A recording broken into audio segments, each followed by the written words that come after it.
Desde niño tenía esta inquietud por la pintura, pero al mismo tiempo me interesaban otros campos, hasta que me di cuenta que con las artes podía ser una especie de licuadora de todos mis intereses. Desde hace muchos años en mis proyectos ha existido, casi podría decir que una obsesión por coleccionar el color, por trabajarlo, por sacar la colorimetría de distintas especies de plantas y animales. Este proyecto en particular recupera flores que seleccionó Monet para sus jardines en Giverny, y gran parte de mi trabajo en pintura es este trabajo minucioso con el color.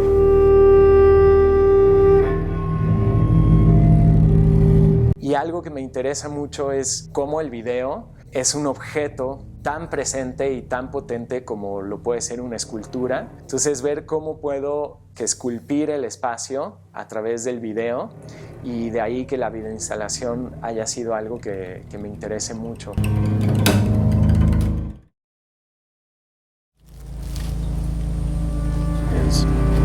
Red, possibly amber, blue, green, dark tiny blue and yellow. Yo estaba terminando un proceso de salud. Tuve cáncer y cuando Eloísa me invita, me dijo: Eric, hagas lo que hagas, quiero que conozcas al diseñador del jardín. Lo que hizo Chris es planear en los ritmos de crecimiento de las plantas para que unas florezcan mientras otras ya están decayendo, y se vuelve como una especie de sinfonía en el tiempo. Él estaba pasando por un cáncer terminal. Eso hizo que se acelerara la relación humana entre los dos. Él, a sabiendas que iba a morir pronto, prepara este documento de 2 años de trabajo de evolución del jardín, y además algo que me maravillaba era el lenguaje corporal de sus manos al tocar las diferentes plantas. Entonces decidí pedir que tomara fotos, y basándome en estas fotos saqué la colorimetría de estas plantas. Su médico le dijo que la quimioterapia ya no le serviría. Entonces decidí hacer un ejercicio en donde le pedí a Chris que me describiera el jardín ya no en términos botánicos, sino describiendo los colores. Quiet green, bold with a big red. Empezó a adjetivar estos colores con sensaciones y sentimientos de edad, de vejez, de paso del tiempo. You can often tell if they're hungry or thirsty just by the feel of them. Not a heavy bark, at least not for a while. When it gets older, it will. Kind of like me. Quedó una suerte de testamento, no solo de su sensibilidad y de su conocimiento de botánica, sino del momento en el que estaba pasando de un umbral, un regalo que alguien que estuviera en esa situación decidiera abrirse tanto.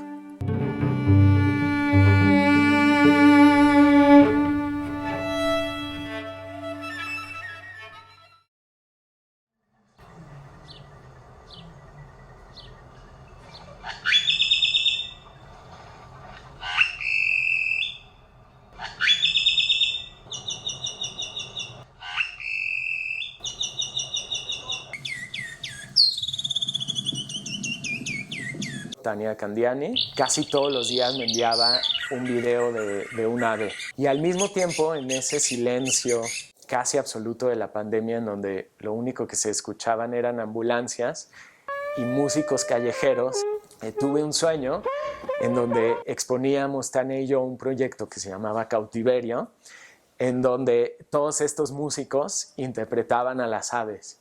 Empezamos a perseguir a músicos. Les ponía los videos de los pájaros y les pedía que interpretaran con sus instrumentos lo que escuchaban.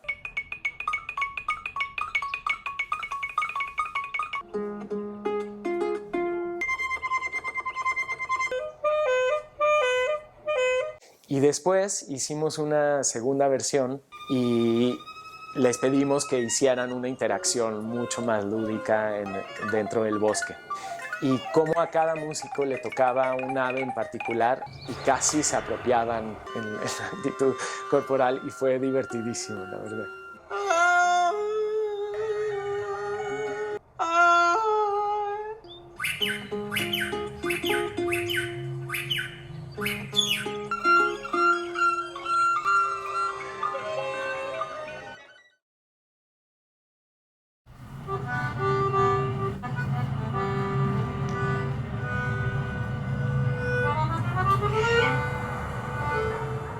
Las especies de plantas y animales que habitan a lo largo de la frontera entre México y Estados Unidos. Más de la mitad ya están en la lista roja de peligro de extinción. Me interesaba hacer una suerte de gabinete de curiosidades de esas combinaciones de color que van a desaparecer de la naturaleza y plasmarlas y poder verlas todas al mismo tiempo y poder sentir la gravedad y la magnitud del asunto. Y de pronto surgió la idea de pintar el muro, uno de los actores principales de esta desaparición. Y este lugar en Tecate me encantó. Se organizó con voluntarios, la gran mayoría eran migrantes, y el resultado fue sorprendente de ver a la gente de las comunidades que de lejos empezaban a ver que el muro cambiaba y empezaban a acercarse y venían a ayudar. Y al mismo tiempo que se pintó el mural, se filma un material con todos los voluntarios, pero también acciones performáticas con unas máscaras de lobos que hice con unos artesanos de Michoacán, aludiendo a una de las especies que está en mayor peligro de extinción, que es el lobo gris mexicano, que además quedaba perfecto por el nombre para aludir desde las especies animales a la situación de migración del ser humano. El título viene de una sinfonía de Mahler que se llama La canción de la tierra. Las flores palidecen al atardecer, el atardecer como este crepúsculo, esta extinción, y sucede un fenómeno óptico muy peculiar en la pieza. Los colores a veces son muy brillantes y a las 12 del día esto brilla, pero impresionante. Pero hacia el crepúsculo empiezan a palidecer los colores en el muro y el muro empieza a desaparecer. Se vuelve casi transparente y el paisaje de atrás empieza a salir.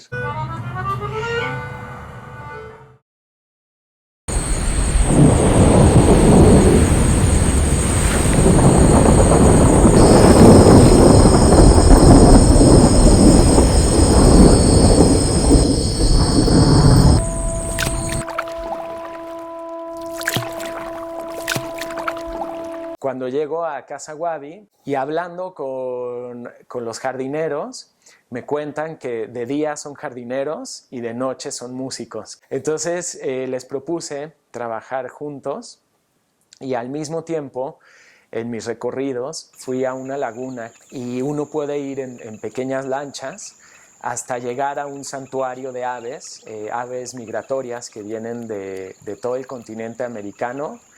Pero me topé con la construcción de otro edificio gigante al lado de la laguna y les fue muy fácil meter maquinaria y desviar el río que alimenta la laguna hacia el mar. Los manglares empezaron a desecarse, el agua empezó a estancarse y las aves dejaron de ir. Y decidí hacer con los músicos una doble procesión fúnebre por las aves y por ellos mismos. Durante el proceso me encuentro con un texto de Cristóbal Colón y hay una frase que me sacudió profundamente que dice: Toda la noche oyeron pasar pájaros. Parecíale haber visto una luz y escrutó la oscuridad. A 2 horas después de medianoche, distante solo de 2 leguas, apareció la tierra. Para mí este sonido de los pájaros pues es un lamento por toda esta violencia ejercida sobre la naturaleza y sobre el ser humano. Entonces decidí que esta procesión era con estos sonidos de los pájaros. Hicimos unos estandartes en donde pinté también una colorimetría de estas aves Los músicos recorren el jardín, es casi como si fueran los espíritus de estas aves. Y al mismo tiempo les pedí que tocaran una música europea de una escritora y cineasta que admiro mucho, de Marguerite Duras. Y lo que les pedí es que la tropicalizaran, vamos, que la hicieran suya con sus instrumentos, con sus ritmos, pero que le dieran un tempo de procesión.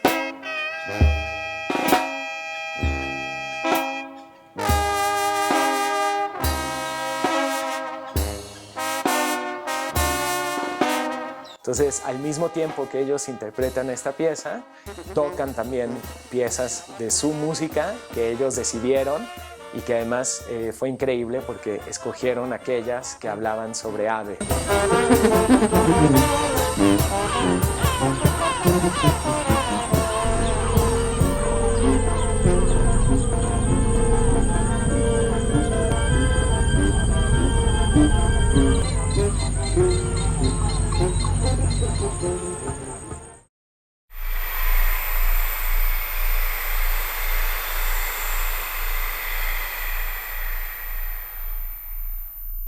El proyecto B fue analizar por qué jóvenes quisieran enrolarse en el ejército. Había jóvenes que aspiraban a una vida mejor. Entonces me fui por 3 pilares de estas ensoñaciones del joven mexicano: lo militar, el fútbol y el narcotráfico. Y yo quería hacer algo que fuera un destello. Quiero reunir a todos estos jóvenes en un lugar simbólico y que solo sea una respiración colectiva, pensando y haciendo un juego de palabras entre aspiración como un sueño a una vida mejor y una aspiración como introducir el aire hasta lo más profundo de tu cuerpo. Y los acomodamos en una formación trapezoidal que hace eco, espejo de la pirámide, al igual que la pirámide misma hace espejo de la montaña que tiene detrás. Entonces todo era un juego de espejos del pasado al presente. Encontré un texto maravilloso de Octavio Paz, donde habla de un hilo continuo de dominación en México. Entonces esta suerte de ciclo me dio la idea de hacer una filmación cíclica.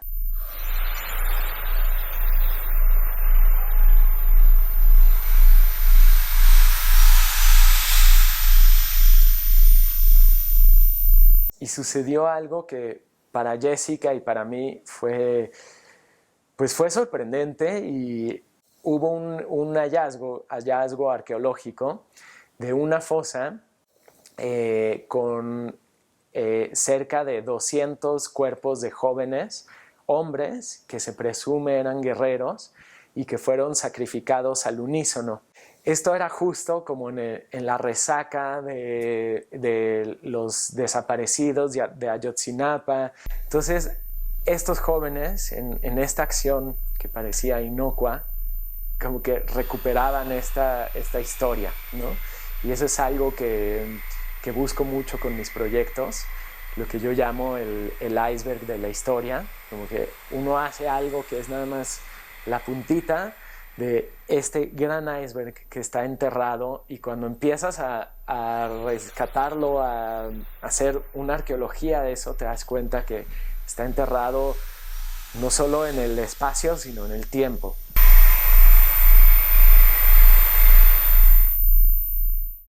What is behind that curtain?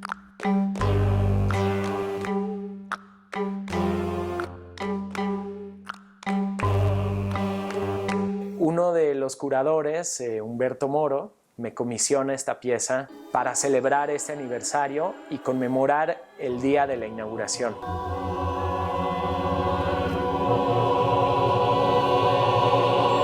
El 29 de mayo de 1981, 1000 gentes estuvimos con la piel chinita de emoción en la inauguración del museo. Mitad de lo que soy, porque es la mitad de lo que soy.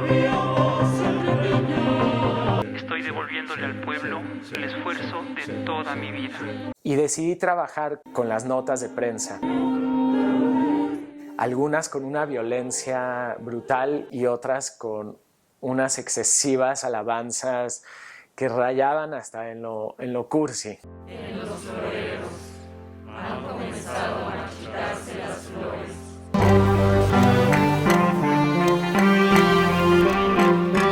En algún paseo que hice por la colonia Roma en la Ciudad de México, me encuentro con un muro en donde pegan carteles de conciertos, exposiciones y demás. Entonces se veían capas y capas y capas de historias, de momentos, de situaciones, de colores, de partes de cuerpo, de frases. Cuando lo vi dije, esto es lo que quiero. Quiero hacer un mosaico en donde todas estas voces desgarradas están obligadas a convivir en ese mismo espacio y en ese mismo tiempo.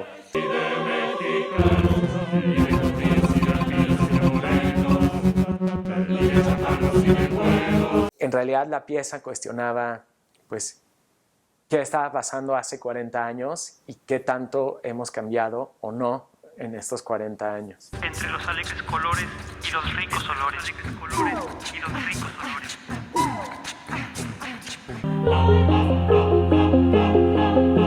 Bajo el signo de la libertad es posible que el arte se encauce por muchos caminos.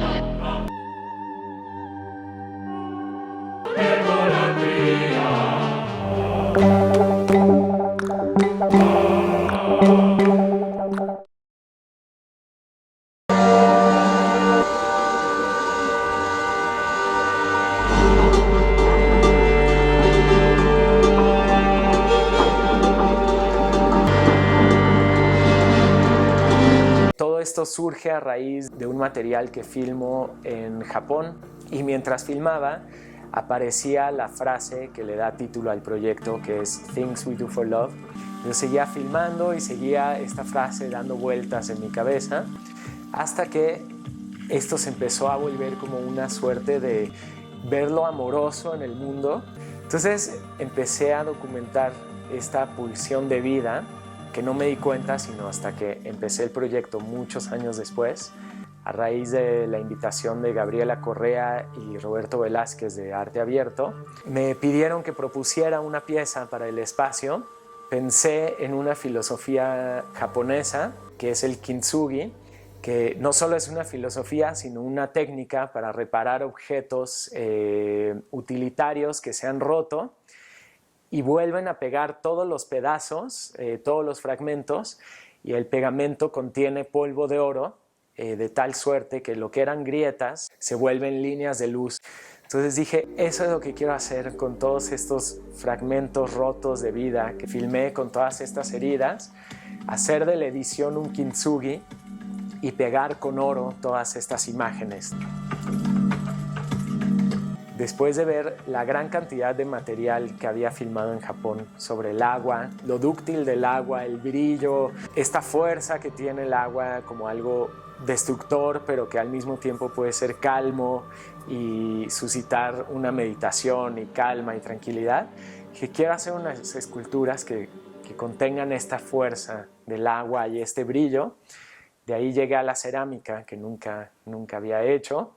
Finalmente, en el proceso de la pieza, leo un texto del escritor cubano Reinaldo Arenas, que para mí era casi como un texto explicativo de lo que yo había vivido. Entonces decido incluirlo y está recitado por dos voces que se suman a todo este universo sonoro de la pieza. They do not know it, but they are searching for themselves.